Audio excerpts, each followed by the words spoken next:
and this is the second trimester update for 16 to 20 weeks. And a lot has happened in the past few weeks. Oh my goodness. And it's been certainly a bit of a roller coaster of emotions because we ended up having certain tests done, and then it was the next ultrasound, everything like that. And I'm going to go through all of it in this video. So first I'm going to start with, at week 16, we ended up getting some blood work done to check for any abnormalities with the baby. And honestly, I was extremely stressed out about this.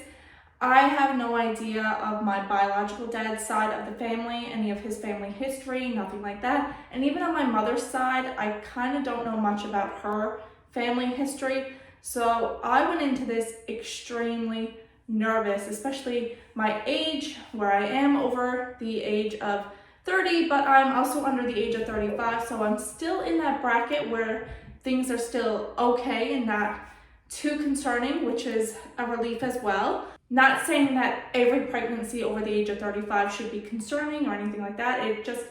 It tends to be a bit more of a high-risk pregnancy and higher chances of complications. So we're kind of just below that bubble, but still, like I said, I don't know really much about my family history. I was kind of in the dark with any potential abnormalities in my family history. Finding out if there is anything with the baby in regards to that, I was extremely nervous. And I had to wait a few weeks before I ended up getting those results back. So that was even more stressful because it wasn't something I'd find out in just a few days. It was literally a few weeks before I ended up finding out. Then a few weeks shortly after, I ended up doing the ultrasound, and I'll put the pictures of the ultrasound of the baby here. We do know the results of the baby, but we're gonna leave that as a surprise for a future upcoming video that we're going to do in August, because we're going to throw that in with what the gender is, with pictures that we plan on doing for our pregnancy pictures. But we went into the ultrasound, we were both quite nervous, especially the last ultrasound. We were really relieved. It was during the first trimester, just knowing that everything was good with baby. That was roughly at 10 weeks. Yes, that ultrasound was roughly 10 weeks. So this ultrasound, we were like, okay, we're actually really gonna see our baby.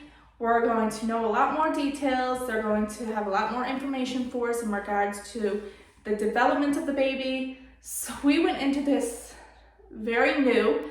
If you've seen our other videos, we had miscarried multiple times prior. We never made it to the second trimester before, so this was all new territory for us. Very nerve-wracking. Excited. We were extremely excited, don't get me wrong, but also very nervous. So we ended up going in. The last experience we had, if you've seen that video discussing our first trimester ultrasound, it wasn't the greatest. I don't want to bash the tech or anything, but it just seemed like she was not interested at all in the process. This time, oh my goodness, the ultrasound tech went above and beyond. She was taking her time, explaining everything to us, reassuring us everything was okay, explaining what the colors on the monitor meant. There was red and blue on the monitor, what that meant, as well as what was bone and how we could tell what was bone, showing us the baby's heartbeat. She was absolutely amazing. She took her time. She didn't make us feel rushed. She made us really enjoy the process. And my husband was lighting up. When we went in though, the baby was curled up, and it was making it very hard for the ultrasound tech to get what she needed in regards to measurements and just checking to make sure different things were okay, such as the cord, the sac, everything else. And yes, baby was just sitting curled up for at least 10 or 15 minutes. So she was making it a bit of a struggle for the tech, but she was beyond patient and just waited for the baby to shift, did what she could while the baby was curled. And then of course the baby decided to stretch right out and said, here I am, get my measurements. And it was just such an amazing experience. Like she said, she couldn't tell us details about the results of different measurements and different things that she was checking. She made us feel very reassured that everything that she was checking, without point blank saying it, that everything is okay, and for us just to relax and breathe and don't worry, things look really good and okay. She didn't outright say it because she can't technically say it, she's not allowed. But just by her wording and explaining different things, she definitely made us feel so much more at ease, so much more relaxed with everything. And I just could take a deep breath. My husband could take a deep breath and we could just enjoy the moment. And it was just absolutely amazing. Now, the baby's heart rate, when we previously checked, it was at 150. The baby's heart rate when we previously checked it was at 151 when we went to the doctor's office.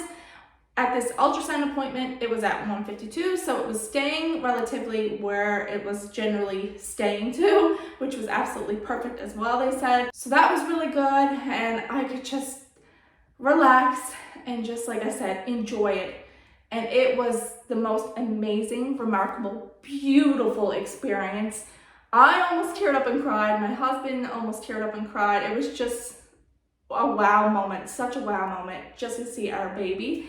And again, like I said, in a future video, I'll tell you the gender, but as of right now, we're keeping that to ourselves. So then a few days after the ultrasound appointment was the big doctor's appointment. This was going to tell us the blood work results for any potential abnormalities with the baby, as well. It was going to tell us all the results of the ultrasound.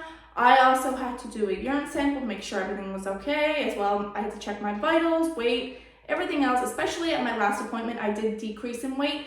So this was very important to make sure I increased, because if not, I would have had to go on some medication for nausea. Even though the past few weeks, my nausea has been actually quite good. I haven't been, TMI, I haven't been vomiting every single day. It's been every other day versus what it was prior, which was every single day. So now it's like every other day.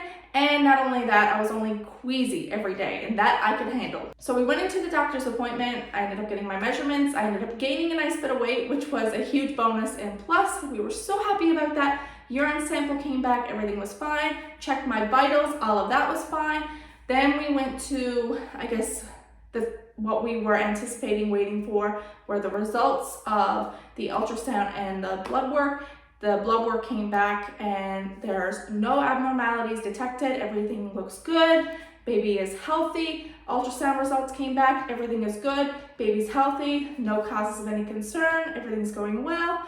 And we were just like, yes, oh my goodness, 13 years. Yes, yes, yes. We were so excited and happy and just, it was the best news we could have ever received. And then we knew, okay, we can actually really start buying things. We can really start focusing on getting this room turned into the baby's nursery, because as of now, it's the dog's room. The dogs are going to go downstairs and have a large space, and this bedroom here is going to become the baby's nursery versus what it used to be, which is the dog's room. So the signs and symptoms I had during the 16 to 20 week actually ended up subsiding a nice bit. Like I said, I've been kind of queasy, nausea every now and then, but it was nowhere near what it was. Tired actually reduced a nice bit. I'm still tired here and there, but nowhere near what I used to be. My whole moodiness has reduced a lot. I'm not as moody as what I used to be. My dreaming has increased though. I am dreaming a lot more, and it's like scary stuff and stuff that makes me wake up almost like in a panic. So that I'm kind of not a big fan of, but I rather take that than instead of being sick and, every single day. And the dreaming isn't every single day. It's every other day. I would say roughly every 5 to 6 days, I end up having just a really, really bad dream to where I'm waking up, or my husband's at work and I'm calling him after waking up and explaining to him, like, this is what happened, and he reassures me and just tells me, like, it's okay, it was a dream, calm down. But it's just good to talk to someone about it and have somebody just to help you relax after experiencing something like that, because like I said, these are intense dreams I'm having. But besides that, I've been feeling pretty good. I noticed my skin's after getting really dry. I'm very dehydrated, so I'm just steady drinking, making sure I'm having fluids all the time. But that is definitely something I've noticed. Things are definitely a little bit more dry, so I'm steady moisturizing and moisturizing my face and everything just because. In terms of soreness, no real soreness at all anywhere, which is amazing, and I'm so happy about that. And the cravings I ended up having between 16 to 20 weeks that have been quite consistent are Fruit Loops. I really always want Fruit Loops. I want a bowl of Fruit Loops, which is cereal. If you don't know what it is, it's a type of very sugary cereal, but that is something I have been really craving. I've also been really craving chocolate milk. And I mean, I'm drinking 2 liters a day, and which is weird. It's not making me sick. If I have other things, I'll get a little sick. But chocolate milk, I mean, I can chug a 2-liter carton and I'm good to go. And I could even want more. I absolutely am loving chocolate milk right now. Now I'm trying to watch it and not drink it too much and drink 2 liters every single day, but I really could. I'm not even kidding. I could literally drink the full carton every single day, all the time. I'm just, oh my goodness. Everybody I know too has been dropping me off chocolate milk because this hands down has been my heaviest hardcore craving thus far in this pregnancy, and that is chocolate milk. The other 2 things I have been craving are slushies. I really love a slushie. My husband has stopped into the store a few times to go to the slushie machine to get me one because, oh my goodness, I could really use a slushie. The final craving I've had, and it hasn't been a huge craving, but it's kind of one that's been lingering on even weeks prior to week 16, and that is lemon meringue pie. I've really wanted a lemon meringue pie to the point one day I actually sat down and ate half the pie all by myself, and even my husband was just like, okay, clearly you really want this right now. But other cravings that I had previously, I no longer have. So any that I mentioned prior that I haven't mentioned this time, I haven't really had them anymore. Like I said, the chocolate milk craving is strong. Oh my goodness. But that is it for weeks 16 to 20. I really hope you enjoyed this video. Like I said, relieved, so excited, so happy. Everything is going good. We have picked up a nice few things for the baby so far. We got the baby's crib, we got the baby's bassinet, we got the baby's bookshelf, which is so cute. We ended up getting other little things. I'll show it in a future video, almost like a little haul video of things we're after getting so far. I'll probably do that at the very end of the 2nd trimester. But again, thank you so much for watching the video. Bye now, everyone.